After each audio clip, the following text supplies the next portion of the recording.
Hello everyone and welcome back to the Trumpet Daily. The 7-week war between Hamas terrorists and Israel Defense Forces is now over, for the time being anyway.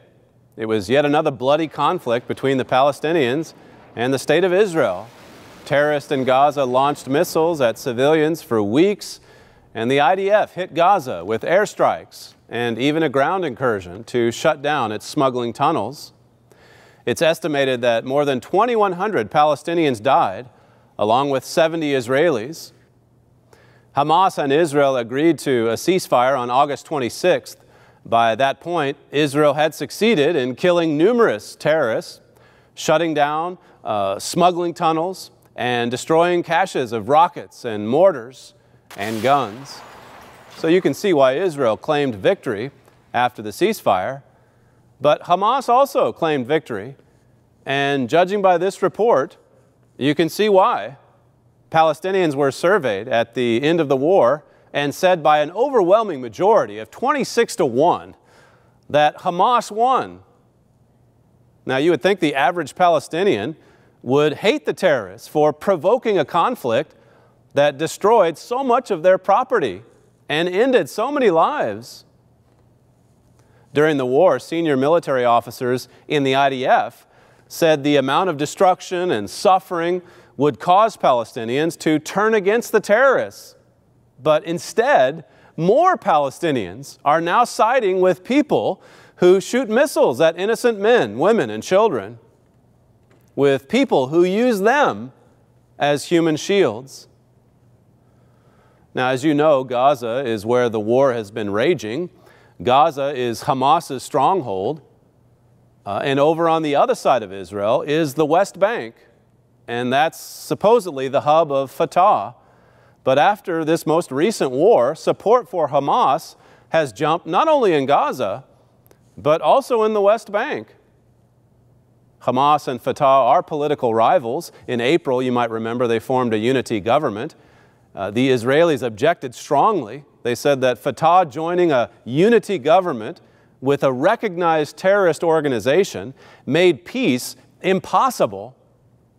But the coalition went ahead and Mahmoud Abbas became chairman over both groups. He's the leader of Fatah.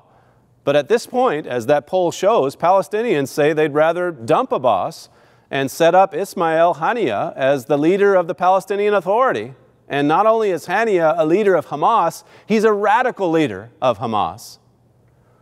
So this means that not only has Fatah joined forces with Hamas, but a majority of Palestinians want their unity government to be led by a member of Hamas.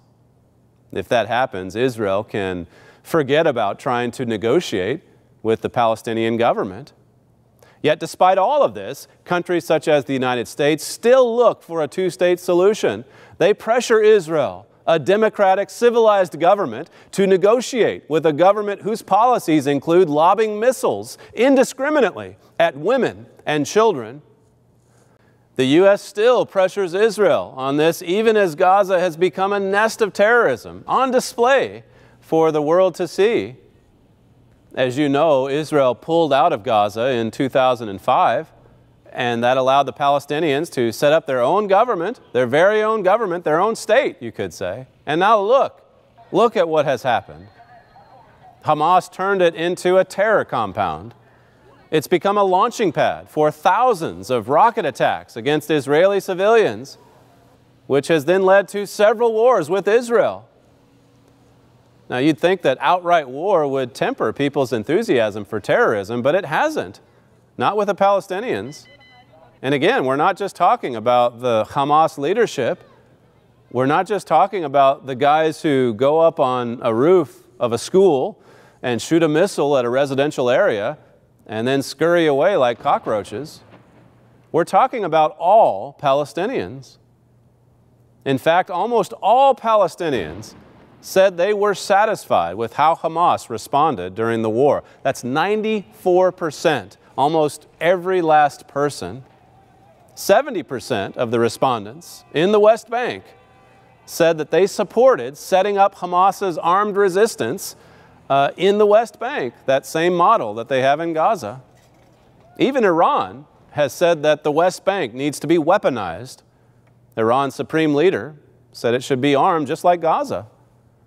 One Iranian commander said last month that the arming of the West Bank actually has already begun.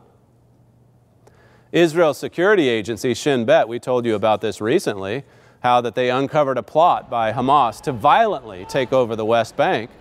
They were ready to fight other Palestinians, just like they did in 2007, when Fatah and Hamas fighters were throwing each other off buildings in Gaza. But now Hamas has newfound support among all Palestinians in the West Bank. Now that violent takeover may not even be necessary. Hamas has the popularity it needs, and even though it got smashed by Israel in Gaza, all it needs is time to smuggle in more weapons and to receive more support from Iran and other terrorist-sponsoring nations. No one doubts that Hamas's immediate goal is to rearm and attack Israel again, and to export its terrorism to its brothers over in the West Bank. That means the next Palestinian war on Israel could come from both the East and the West. If a Fatah government partnering with Hamas wasn't bad enough, now it seems like Hamas could swallow up Fatah, and it wants to weaponize the West Bank, as I said, a huge territory where a lot of Palestinians look at the death and destruction coming out of Gaza, and frankly, they like what they see. These are all the facts that are on the ground, and we'll have to monitor the situation and see how it plays out. We don't know exactly what the Palestinians will do.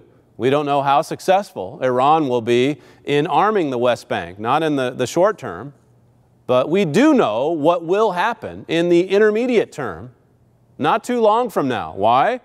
Well, because the Bible tells us the important events that we need to know. Zechariah 14 and verse 2 prophesies that half of Jerusalem will be taken captive in the near future. What could lead directly to that prophecy being fulfilled? Well, perhaps a Hamas-controlled West Bank. Hamas is not just a small group of wild-eyed radicals with a few AK-47s. It's a violent group with funding, support, and weapons supplied by people who want to split Israel apart and ultimately destroy it. And now they're rearming with more support than before. They have the potential to take control of the West Bank and the Palestinian government. They have the potential to create another, even worse version of Gaza. The Hamas-Fatah unity government is not pushing for a peaceful two-state solution like the Nazi government before World War II. It's strategizing to get everything it can during peacetime until it's ready, yet again, to make war.